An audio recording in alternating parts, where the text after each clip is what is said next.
대표님, 오늘 드디어 사업계획서의 대장정 그 마지막 시간입니다. 1분 1초라도 빨리 끝내버리고 싶으신 마음이시죠?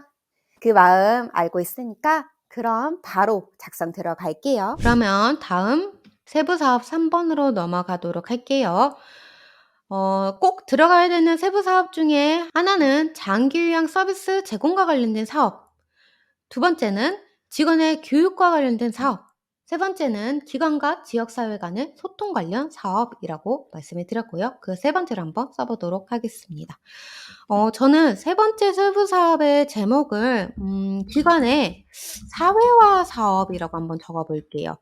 꼭 제목이 저랑 똑같을 필요 없습니다. 그냥 지역사회와 뭐 연계하는 사업 이런 식으로만 써셔도 되고요. 그냥 참고만 해주세요. 사업 목적을 한번 적어볼게요. 사업 목적도 마찬가지로 제가 사업 목표와 연계를 지어볼게요. 사업 목표 중에 기관과 관련된 사업 목표는 꾸준한 법령과 규정 학습 및 지자체와의 분기별 연계를 통한 넓은 복지 서비스 적용이라고 적어봤어요. 그러면 핵심은 법령 공부, 그리고 지자체와의 연계를 통한 복지 시행이죠. 이거를 조금 더 길게 한번 작성을 해볼게요. 우선은 이 사업 목적에도 기관이 사회와 어떤 연관이 있고 사회 안에서 유기적인 역할을 하고 있다라는 거를 표현을 해주면 좋을 것 같아서 제가 여기에 기관 자체가 움직이지 않는 부동의 존재라기보단 사회 속에서 구성 요소로 인식하여 기관과 그 기관에 속한 직원 및 어르신이 지역사회에서 원활한 소통을 할 수 있도록 연관기관과 교류하며 법령에 준수하여 운영한다 라고 한번 적어보도록 하겠습니다. 그러면 여기에 목적에 기관은 이 사회 속 구성 요소다. 그리고 그 직원 및 어르신이 지역사회에서 원활한 소통을 할 수 있도록 연관기관과 교류하며 법령에 준수하며 운영한다. 이렇게 적을 수 있겠죠. 그럼 사업 대상은 기관과 지역사회로 적을 수 있겠고요. 사업 내용을 한번 정리를 해볼게요. 제가 이렇게 빨간색으로 체크한 부분에 대해서 사업 내용으로 적어보도록 할게요. 우선은 법령 준수에 대해서 한번 적어볼게요. 법령 준수. 법령이라는 게 뭔지 아시죠? 법률과 각종 규정들을 합친 말이 법령이거든요. 그래서 보건복지부랑 건강보험공단에 우리가 소속이 되어 있잖아요.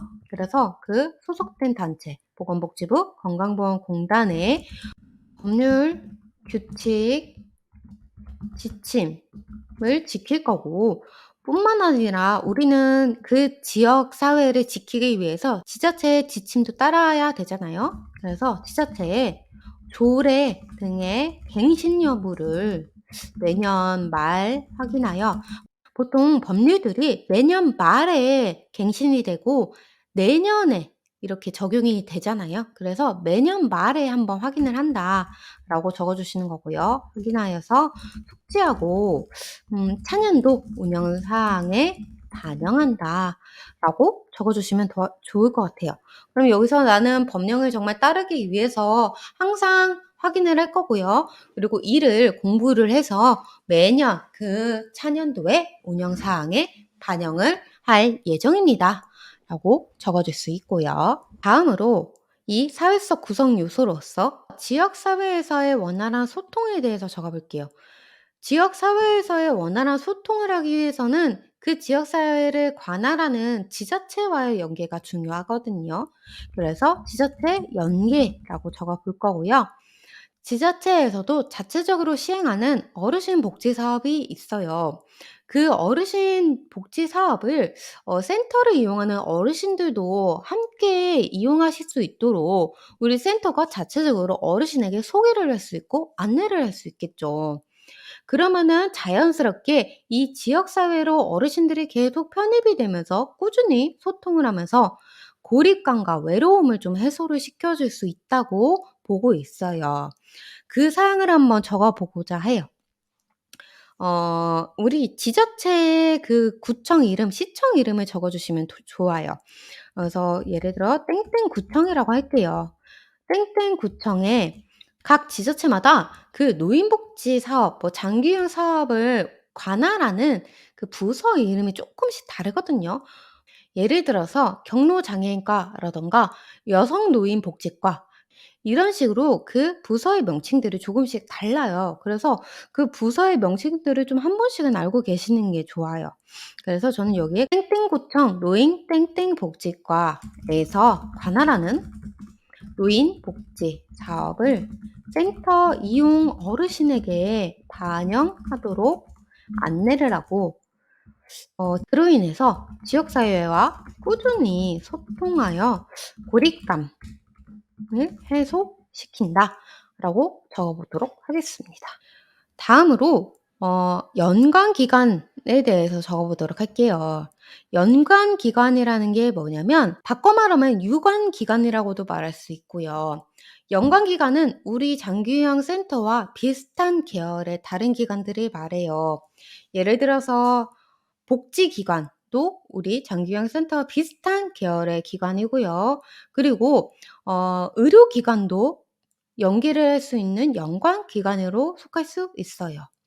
그래서 여기에 복지기관 연계라고 적어 보고요. 그리고 의료기관 연계라고 적어 볼게요. 복지기관 연계라는 것은 우리 센터를 이용하지 않고 다른 복지기관에서 시행하는 복지 서비스를 받고 있는 어르신을 대상으로 그런 잠재 어르신을 찾아서 우리 서비스와 연계하는 사업에 대해서 말을 해요. 그래서 얘기를 하자면 그 복지기관에서 시행하는 복지 서비스를 받고 있지만 앞으로는 조금 더 신체가 아니면 인지가 퇴화되셔서 장기휴양 서비스가 필요한 어르신들이 있을 수 있기 때문에 장기휴양 서비스가 필요한 잠재 어르신을 찾는다라고 생각하시면 되세요.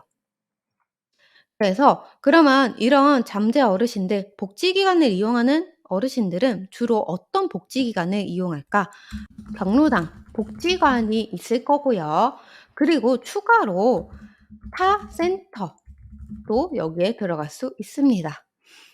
경로당 복지관은 이해가 되는데 왜 장기휴양 센터, 우리 센터 말고 다른 타 센터와도 협력을 해야 되나요? 라고 궁금해 하실 건데요. 그 이유는 예를 들어서 우리 센터가 방문요양 센터를 운영을 해요. 근데 주간보호를 이용 중인 어르신이 주간보호를 이용하는 시간 이외에 아침이나 저녁에 추가로 장기요양 서비스를 받고 싶어 하시는 거예요. 그러면 방법은 주간보호 서비스 이외에 추가적으로 방문요양 서비스를 어르신께 추천하는 경우가 있겠죠. 그런 거를 협력을 하는 거예요. 주간보호 이용 중이나 아침이나 저녁에 추가 장기요양 서비스가 필요한 어르신이라고 제가 예를 한번 들어 볼게요. 그러면은 이 예를 바꾸자면은 주간보호 이용 중이 아니고 뭐 타 센터를 이용 중이나 추가로 장기요양 서비스가 필요한 어르신을 위해서 타 센터와도 협력을 한다라고 적을 수 있을 겁니다. 마지막으로 의료기관 연계에 대해서 나열을 해 볼게요. 의료기관은 말 그대로 의료사업, 보건사업과 연계되어 있는 기관들과 협력을 하는 거예요. 이 보건사업과 연계를 하는 이유는 어르신을 돌보다 보면은 어떠한 응급 상황이 발생할 수 있어요. 그런 응급 상황을 대처하기 위해서고, 그리고 지역의 보건소 및 지역의 병의원과 협력을 통해서 이런 응급 상황 시 이렇게 연계를 해드리고, 그리고 어르신이 주로 이용하는 병원으로 병원 동행 서비스를 할 수 있을 겁니다.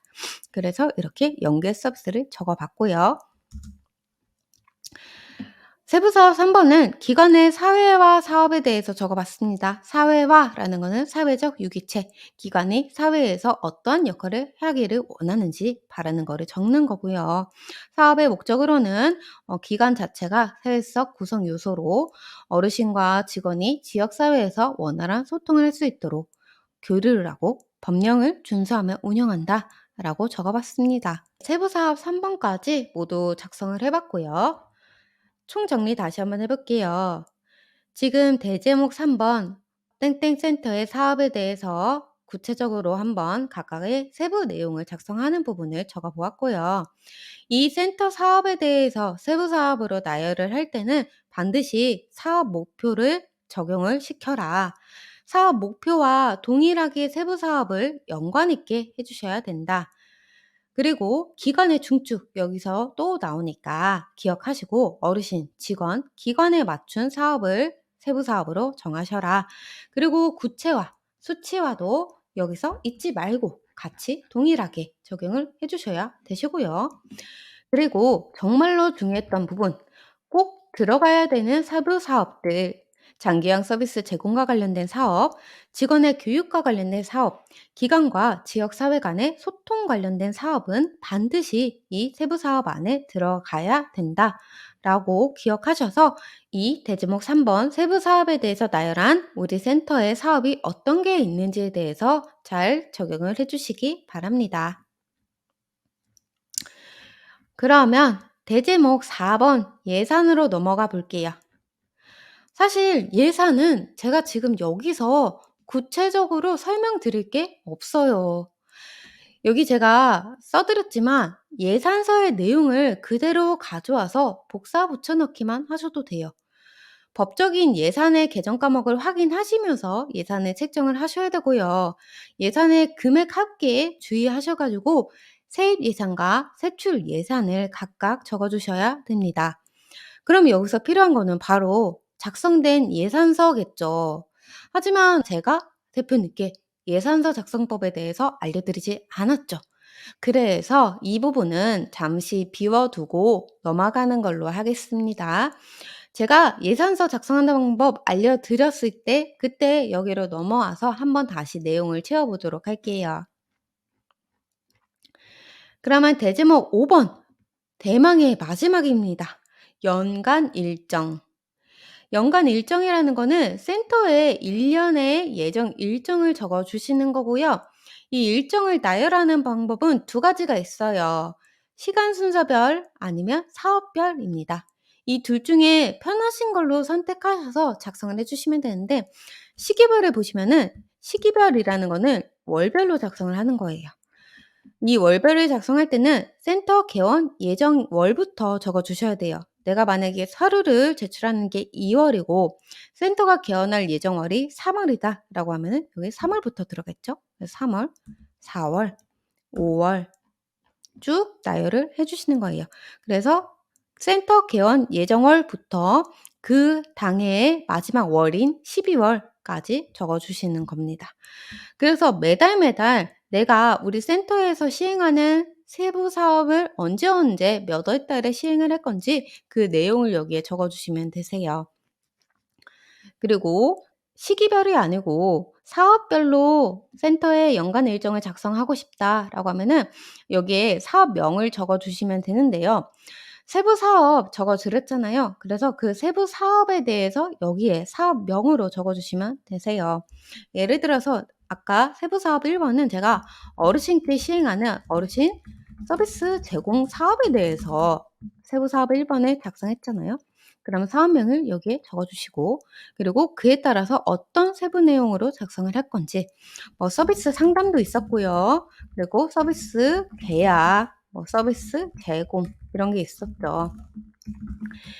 그 세부 사업의 내용을 여기 세부 내용에 적어주시는 거예요.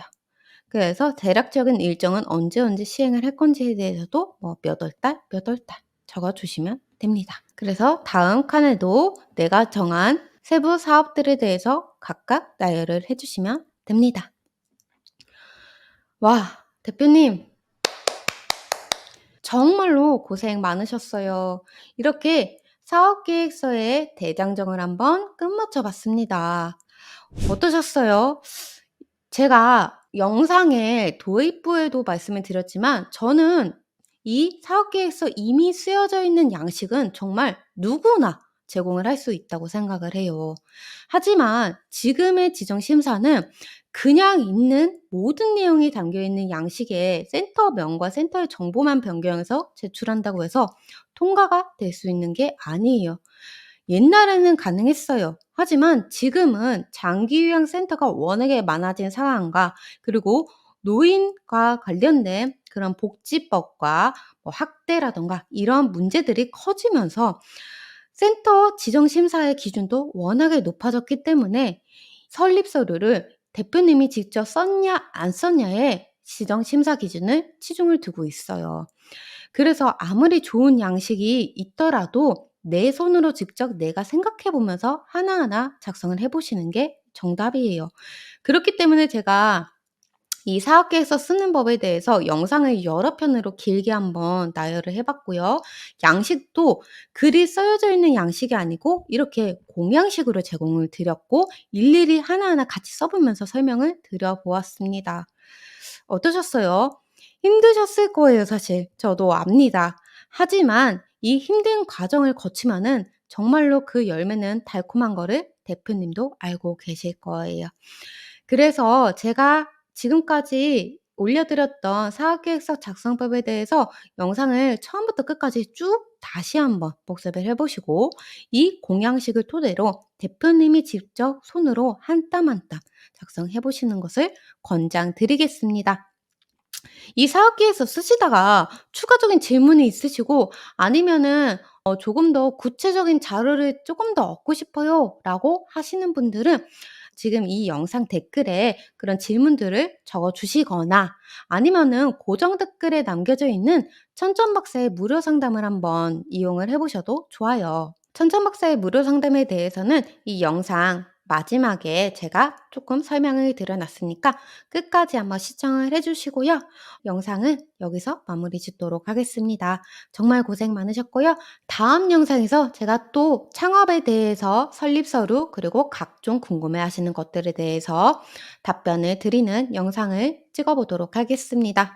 저는 국회의원 창업 안 팀장이었고요. 그럼 다음 영상에서 뵐게요.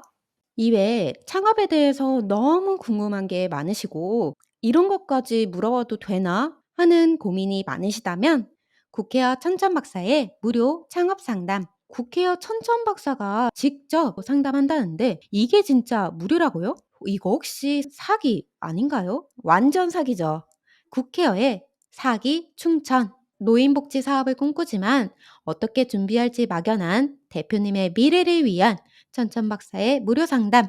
천천박사는 장기요양 설립행정 경력만 12년, 요양원, 주간보호, 방문요양, 방문목욕, 방문간호, 복지 연구할 것 없이 모든 것을 꿰뚫고 있는 장기요양계의 만물박사. 그런데 천천박사의 무료 상담 싸가지가 없다네요. 네 가지가 없습니다. 공간 제약이 없고 차별이 없고 요금이 없고 모르는 게 없죠. 기회남용, 상담 목적 오해, 상담 가치 절하를 예방하고자 일생일대 단 한 번만 제대로 누릴 수 있도록 상담자 한 분에게만 집중하고 상담 횟수도 딱 1회로 제한하고 있어요. 정말로 진지하게 고민하시고 상담해주세요. 저는 정말 절실해요. 상담은 어떻게 신청하나요? 온라인 신청만 간단하게 해주시면 접수와 선별을 거쳐서 상담을 진행하고 있습니다. 누구든 열린 단 한 번의 기회입니다. 지금 바로 신청하세요.